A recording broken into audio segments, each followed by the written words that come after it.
I didn't plan to record this. I turned the light on because the room felt too quiet, and once the light was on, it felt wrong not to speak. My name is Daniel Mercer. I'm 86 years old. There's a question I never asked. I've carried it with me longer than I care to admit. It doesn't shout. It doesn't even interrupt much. It just waits.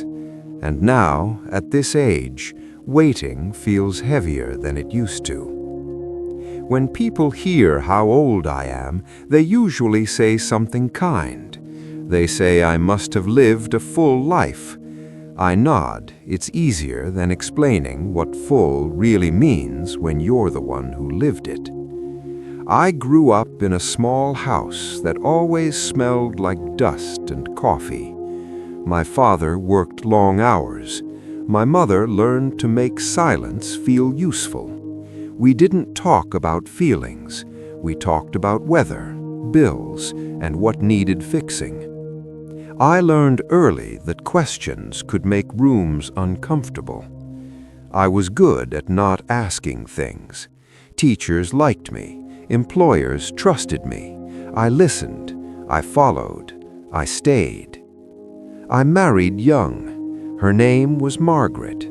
She had a quiet laugh, the kind that sounded like she didn't want to take up space. We fit together that way, two people who didn't ask for much. We built a life that looked steady from the outside, a small home, one child, predictable routines. I worked, she kept things running. Evenings passed without friction, nights passed without conversation.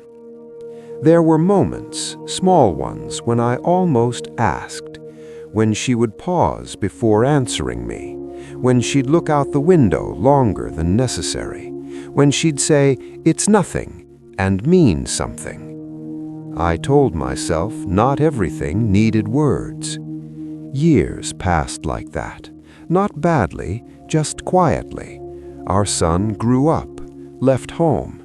The house learned a new kind of silence. Margaret and I learned how to fill it with television and habit.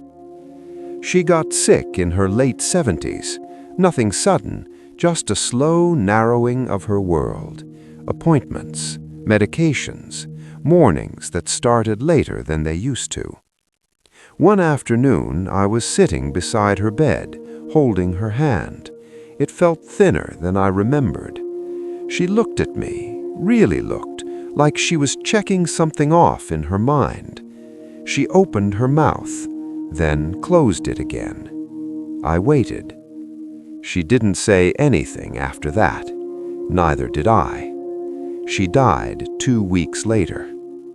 After the funeral, people told me I was strong. They said she was lucky to have me.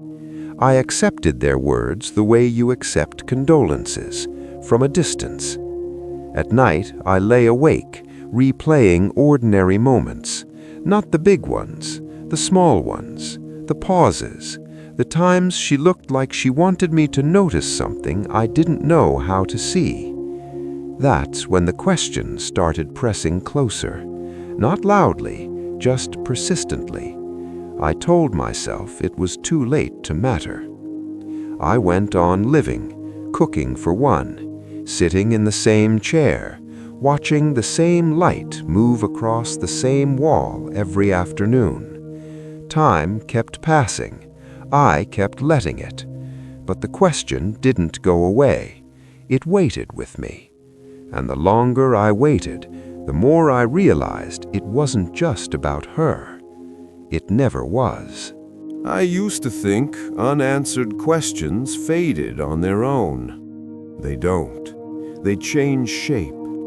The one I carry shows up in ordinary places. In the grocery store aisle when I reach for something she used to buy. In the sound of footsteps above my apartment. In the way silence settles differently now. I tried to tell myself that not asking was a kind of kindness. that leaving things untouched kept them safe, that opening certain doors would only make the room colder. But over time, I started noticing a pattern. I didn't just avoid asking her, I avoided asking anyone. My son calls every Sunday. We talk about practical things, whether where he lives, his job, his kids. He asks if I'm doing okay. I say yes. He accepts it. There are questions there, too. I can feel them on both sides of the line.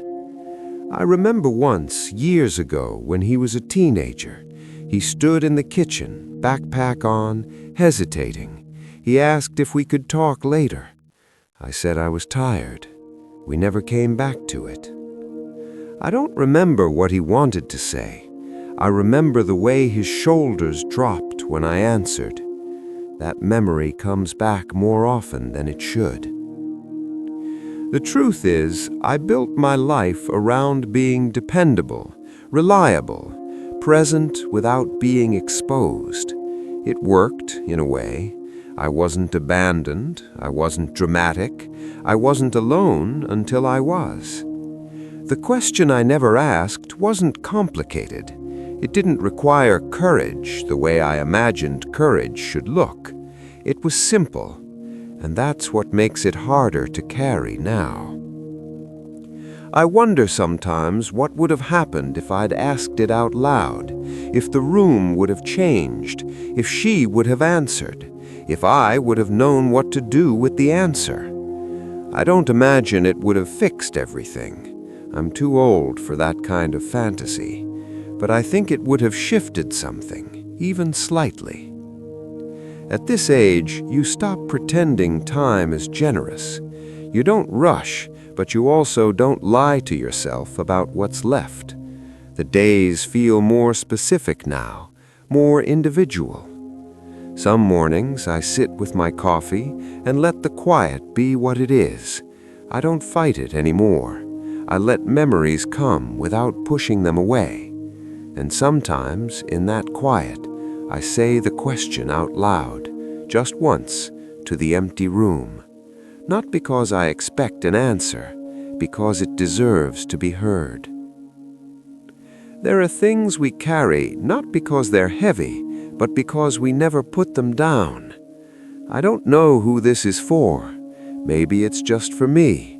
Maybe it's for anyone who's ever felt the weight of a pause that lasted too long. If you want to sit with it for a moment, that's enough. You don't have to respond.